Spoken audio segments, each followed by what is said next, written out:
ఢిల్లీ చుట్టూ చక్కర్లు కొట్టడం తప్ప 28 నెలల్లో సీఎం రేవంత్ సాధించింది ఏమీ లేదన్నారు కేటీఆర్. ఇబ్రహీంపట్నం మున్సిపల్ చైర్మన్ సన్మాన సభలో కేటీఆర్ పాల్గొన్నారు. ఫార్మాసిటీ కోసం భూములు సేకరిస్తే రేవంత్ రద్దు చేశారని, ఫ్యూచర్ సిటీ నిర్మిస్తామని ఏఐ గ్రాఫిక్స్ తో మభ్యపెడుతున్నారని అన్నారు. ఫ్యూచర్ సిటీ చుట్టూ రేవంత్ సోదరుల భూ దోపిడీ కొనసాగుతోందని, దీనికోసం కాంగ్రెస్ ప్రభుత్వం 1 కోటి ఎకరాల్ని నిషేధిత జాబితాలో పెట్టిందన్నారు కేటీఆర్. 3 సార్లు రైతు బంధు ఎగ్గొట్టిండు. 3 తాపల రైతు బంధు ఎగ్గొడితే 27,000 కోట్లు మిగిలినాయి. అందులోకెళ్ళి 20,000 కోట్లు ఇచ్చి రుణమాఫీ చేసినా డబ్బా కొట్టుకుంటున్నాడు. మాయి పైసలు మాకే ఇచ్చి మీదికెళ్ళి బాకీ ఉన్నాడు. కానీ బయటికి మాత్రం రైతు బంధు ఎగ్గొట్టింది చెప్పడు. రుణమాఫీ చేసినా అని చెప్పి అది కూడా ఊళ్ళో చారాన మందికి చేసిండు, బారాన మందికి కాలేదు. గట్లున్నది పాలన అని చెప్పి ఒకటే ఒక్క మాటల రైతన్న చెప్తా ఉన్నాడు. ముసలోళ్ళం కూడా మోసం చేసిండు. 2 నెలలు ఇప్పటికి పెన్షన్ ఎగ్గొట్టిండు.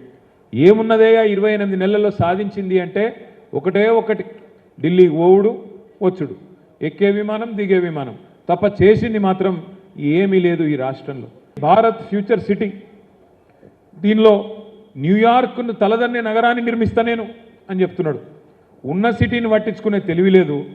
ఉన్న సిటీలో దోమలు గుట్టి జనం చచ్చిపోతుంటే దాన్ని అడిగినోడు లేడు. ఫ్యూచర్ సిటీ కడతారట. ఫ్యూచర్ సిటీ ఎవరు కడతారు? ఫ్యూచరే లేని నాయకుడు, ఆయనకు ఫ్యూచర్ లేదుగా. మళ్ళా తప్పిదారి ఆ పార్టీ ఇంకో 50 ఏళ్ళు ఇక్కడ ములకొత్తనేయకుండా చేసిపోతున్నాడు రేవంత్ రెడ్డి. కాంగ్రెస్ పార్టీని బొందబెట్టే పోతాడు. అట్లాంటి నాయకుడట ఫ్యూచర్ సిటీ కడతాడట. మొత్తం 30,000 ఎకరాల్లో ఏదో చేస్తా అని చెప్పి గ్రాఫిక్స్తోని ఏఐతోని బొమ్మలు చూపెట్టి టైంపాస్ చేసుకుంటూ గడిపేస్తూ ఉన్నాడు. 2.5 ఏళ్ళైంది. భూములు ఇస్తాంటివి ఇప్పటి వరకు సమాధానం లేదు. కోర్టులోనేమో ఫార్మాసిటీ ఉన్నదా లేదా అంటే కోర్టులోనేమో ఉన్నదని చెప్తాడు. బయటికి వచ్చేమో వాడెవడో జూ పార్కు పెడితే జూ పార్కు లాంటి మీ ఇబ్రహీంపట్నం ఇస్తారట. రేవంత్ రెడ్డి ఎప్పుడు చెప్పుకుంటుంటాడు, నేను నల్లమలకి వెళ్ళి వచ్చినా, ఆ నల్లమలని మిస్ అవుతున్నట్టున్నాడు. అందుకే ఇక్కడ ఒక జూ పార్కు పెట్టి అప్పుడప్పుడు వచ్చి జంతువులను చూసిపోతా, క్రూర మృగాలను చూసిపోతా అన్నట్టు ఇక్కడ 3,000 ఎకరాలు మీ ఫ్యూచర్ సిటీలో ఇస్తాడంట. ఇదేనా ఒక ప్రభుత్వాన్ని నడిపే పద్ధతి? కోహెడలో 178 ఎకరాలు ఆనాడు పండ్ల మార్కెట్ పెట్టేందుకు కేసీఆర్ గారి నాయకత్వంలో భూమిని కేటాయించడమే కాదు, 50 కోట్ల నిధులు కూడా అడ్వాన్స్గా ఇచ్చినాం. ఇస్తే ఇవాళ ఇక్కడ కోహెడలు ఉండదట మార్కెట్. ఏడుకోవాలి? రాచకొండ గుట్టలకు రామోజీ ఫిలిం సిటీ అవతలకు అన్నట, గుట్టల పైన ఎక్కనో కట్టుకోన్నట.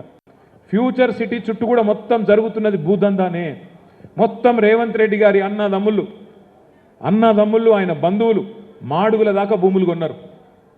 జయపాల్ రెడ్డి గారి కుటుంబ సభ్యులు, ఈయన బావమరుదులు, ఈయన అన్నలు తమ్ముళ్ళు మొత్తం గద్దల్లాగా వాలిపోతూ ఉన్నారు.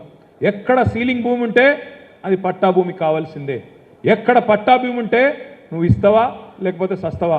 మీ ఎమ్మెల్యే గారు బెదిరిస్తాడు ఫోన్ చేసి, ఎవరైనా లేఅవుట్ వేస్తే ఇస్తావా సస్తావా అంటాడు.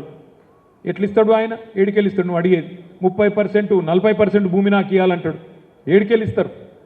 అంటాడు అనుకో, వెంటనే తీసుకుపోవాలి, పొంగులేటి శ్రీనివాసరెడ్డికి చెప్పాలి. పొంగులేటి శ్రీనివాసరెడ్డి ఏం చేస్తాడు? అధికారులకు ఫోన్ చేసి, కలెక్టర్కి ఫోన్ చేసి బెదిరిస్తాడు. వెంటనే పెట్టవాయా నువ్వు, నిషేధిత జాబితాలో పెట్టు అనగానే అట్లా పెరుక్కుంటా చాంతాడంత అయ్యి ఈరోజు కేసీఆర్ గారి టైంలో 16 లక్షల ఎకరాలు జాబితాలో ఉంటే ఇవాళ 1 కోటి ఎకరాలకు పోయింది.